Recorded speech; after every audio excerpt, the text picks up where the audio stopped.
이 성장형 아이돌의 컨셉을 고집을 하게 된 거죠. 그래서 이상하리만침 그렇게 트레이닝을 안 시키는 거예요. 같이. 성장형 아이돌이 한국에서도 이 컨셉을 계속 따라하려고 했던 게 이게 이런 부분이 있어요. 예전에 어느 정도 노래를 잘했던 일본에도 뭐 스피드 같은 팀들이 있고 우리나라의 아이돌들이 있잖아요. 이 팀들은 기본적으로 두 가지 요소예요. 세 가지. 뭐냐면은 일단 노래가 좋고 뭐 그러면은 듣죠. 우리들도 노래가 좋으면은 좋다.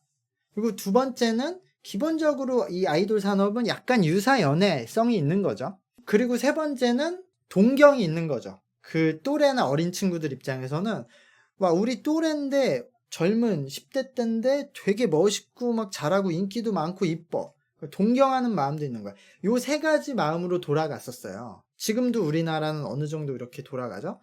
근데 이 성장형 아이돌은 어떻게 되는 거냐면 아까 말한 대로 요런 세 가지 외에 하나 더 강력한 요소가 생긴 거예요. 뭐냐면은 이 친구를 진짜 내가 키웠다. 왜냐면 이 친구 예를 들어 미야와키 사쿠라가 지금 아이즈 원이었던 사쿠라도 14살인가 15살에 HKT로 데뷔를 합니다. 그때는 완전 애예요.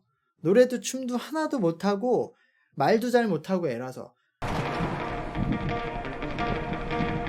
어이소. 근데 그 친구를 그때부터 누군가는 귀여우니까 응원을 했겠죠?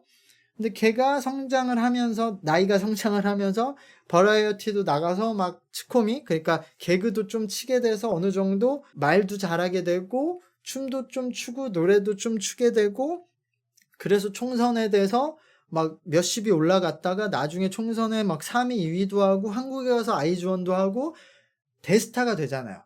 그러니까 그 흐름을 같이 갔던 팬들은 일반적으로 데뷔할 때 딱 만들어서 잘하게끔 나왔던 그 아이돌을 좋아하거나 동경하거나 음악이 좋아서 응원했던 때와는 전혀 다른 감정이라는 거죠. 얘는 내 그냥 자식일 수도 있고 내 옆집 동생일 수도 있고 그러니까 남이 아닌 거예요. 진짜 얘는 뭔가 동질감이 된 거예요. 내가 키우기도 했고 내가 너무 잘 알아. 어렸을 때부터. 그래서 성장형 아이돌이 그렇게 팬들이 거기에 빠지면 못 벗어나고 돈을 엄청 쓰고 막 그런 비판적인 시선들 있잖아요. 막 편의점에서 아르바이트 하면서 앨범 몇십 장 산다. 얘네들은 그러니까 내 인생은 실패했어. 나도 20대 초반에 사회의 부푼 꿈을 들고 나와서 열심히 살려던 꿈이 있었지만 내 인생은 이미 틀린 것 같아. 근데 너는 그러지 마. 너는 내가 너 15살, 14살 때 아무것도 모를 때부터 봤는데 너는 스타로 만들어주겠어. 이런 강한 팬심이 작용한다. 이 팬심은 우리가 일반적으로 말하는 연예인에 대한 팬심과 비교 안 되게 강력하거든요. 그러니까 이걸 비판적으로 보면 되게 상업적으로 이용하는 거지만 어쨌든 현상은 그래요. 그러니까 한국에서도 아이돌 학교 때부터 계속 성장형 아이돌을 한국에서도 해보려고 했던 거예요. 이게 훨씬 강력한 팬덤이라는 걸 알기 때문에. 근데 한국은 지금 케이팝이 성장형 아이돌이 아닌데 그런 성장형 아이돌이 갖는 팬심을 이제 세계관이나 다른 음악성으로서 조금씩 확보를 하려고 하고 있죠. 그러니까 이거는 뭐 좋은 방향으로 가고 있는 것 같은데 어쨌든 그러니까 그 성장형 아이돌이 갖는 강한 팬심에 확실히 장점은 있다. 그러니까 예를 들어 이런 거예요. 여러분들이 제가 지금 되게 유튜버로서 크리에이터로서 이제 막 시작하는 단계잖아요. 구독자 16,000명. 근데 만약에 제가 막 갑자기 떡상했어. 알고리즘 타고 막 사람들이 얘 괜찮네. 얘 뭐 얘기 똑바르게 하네 해서 막 10만 해서 막 나중에 뭐 말도 안 되게 100만이 됐다고 쳐. 그럼 여러분들 입장에서 지금 여기 보시는 운이님, 히스토리아님, 빈님, 841님, 아린사랑이님은 계속 그 얘기하고 다닐 거 아니에요. 내가 같이 구독자 10,000 때부터 봤는데 그렇게 된다는 거예요. 그게 이제 성장형 아이돌의 다른 그냥 일반적인 연예인들 좋아하는 팬심과 다른 점이 있다. 이 부분을 이해 못하고 계속 뭐 성장형 아이돌이랑 뭐 노래랑 춤도 성장 안 하는데 그러니까 요렇게 말하면 약간 핀트가 다를 수 있다. 그러니까 요 부분을 가장 좀 헷갈려 하시는 분 같아요. 예, 그랬었죠. 그래서 이 주요 멤버는 이 세 멤버가 있다.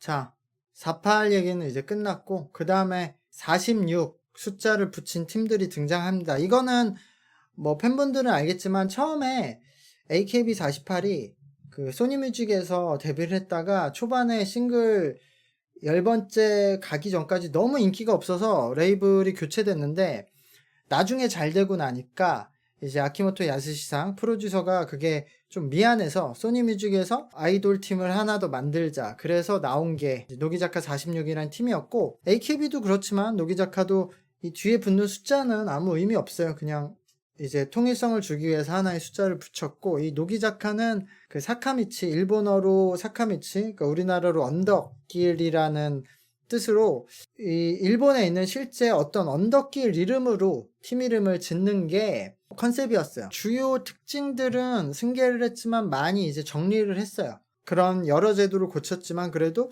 좀 성장형 아이돌을 나타낼 수 있는 제도를 좀 압축해서 만든 팀이죠. 이때부터 아키모토 야스시상 프로듀서가 원래 작사가라서 이 4648의 곡을 전부 작사를 하는데 본인이 쓰고 싶은 좀 작사 이제 좀 철학적인 내용들을 좀 쓰기 시작해요. 근데 이게 왜 이렇게 되냐면 나중에 케야키자카 때 그게 더 심해지는데 이 어린 나이의 친구들이 막 노래도 잘하고 춤도 잘하고 트레이닝 완벽히 돼서 사회에 나오는 건 극히 드문 일인데 우리가 왜 그런 모습을 다 보여줘야 되지? 이 어린애들은 어리숙하고 아무것도 모르는 게 당연하니까 이 모습을 그대로 보여주자라고 나오니까 노래, 장르의 제약이 생기는 거예요.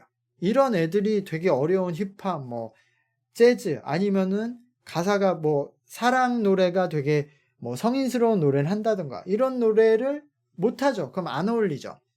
그래서 거기서부터 그럼 이 나이대 애들을 아이돌로 데뷔시키면 어떤 음악을 해야 되나라는 고찰을 하기 시작해요.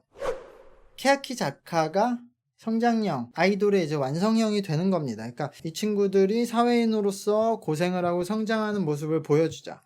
근데 그렇다고 하면은 할 수 있는 이야기가 별로 없네? 그럼 어떤 이야기를 해야 되지? 라고 생각하다가 그러면은 예를 들어 뭐 15살, 16살 애들이 나와서 노래하고 춤을 춘다고 치면은 노래를 잘하는 것도 춤을 잘 추는 것도 이상하고 그대로의 모습을 보여주고 그리고 또 하나 그럼 이들이 해야 될 음악은 실제 이 나이 때 얘네들이 겪는 생각에 대한 내용을 전해야겠다로 결론이 난 거예요. 성장형 아이돌 컨셉의 결론은 음악 자체도 이때 친구들이 실제로 겪는 이야기를 가지고 해야겠다. 그래서 만든 게 이제 케야키자카라는 팀입니다. 이 노기자카와 같이 46이라는 숫자를 공유하면서 자매팀으로 만들어진 팀인데요. 데뷔부터 이제 센세이션하게 그 사일런트 마조리티라는 이 10대들한테 본인들의 생각을 뭐 어른들의 말만 믿고 침묵하지 말고 실제로 그 얘기를 드러내야 된다는 내용을 가지고 데뷔를 하면서 그 데뷔곡부터 역대 일본 여자 아이돌 기록을 다 갈아치우기 시작하죠.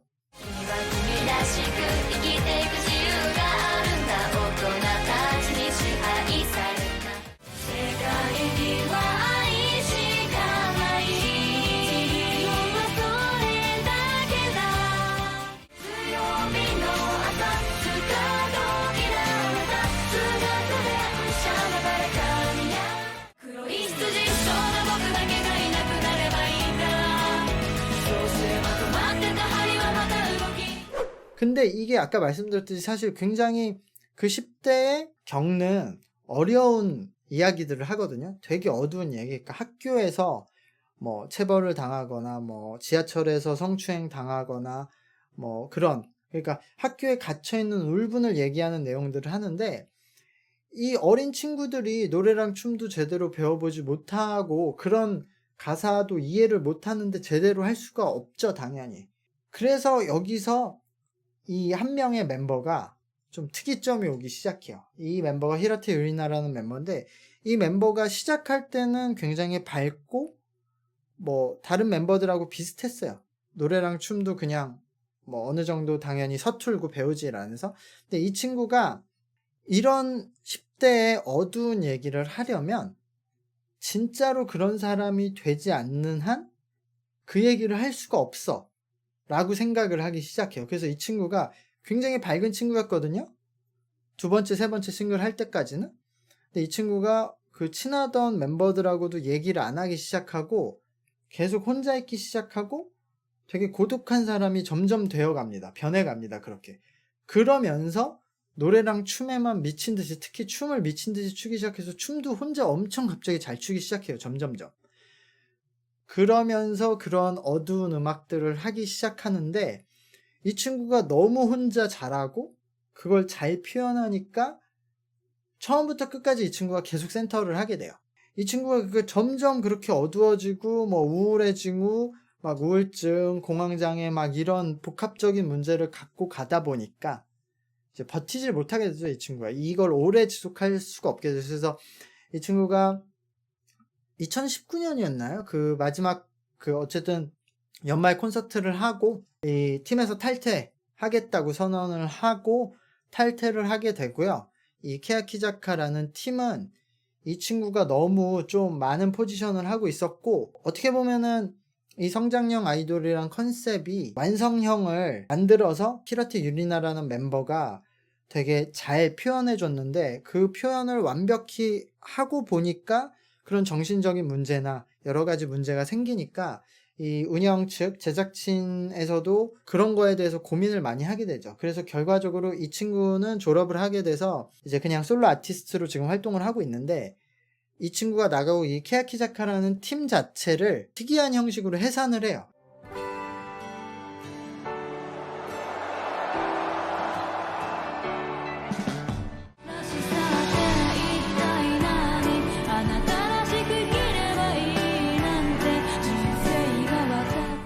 사실 뭐 얘기는 안 했지만 여기에 그 아까 말했던 뭐 사쿠라자카, 케야키자카가 이름 바꿔서 활동하는 사쿠라자카라는 팀이 있고요. 컨셉은 비슷한데 이렇게 뭐 딥하게 하지는 않는. 그리고 히나타자카라는 팀도 있어요. 히나타자카 코사카는 복귀를 했나? 예전에 활동 중지했던데.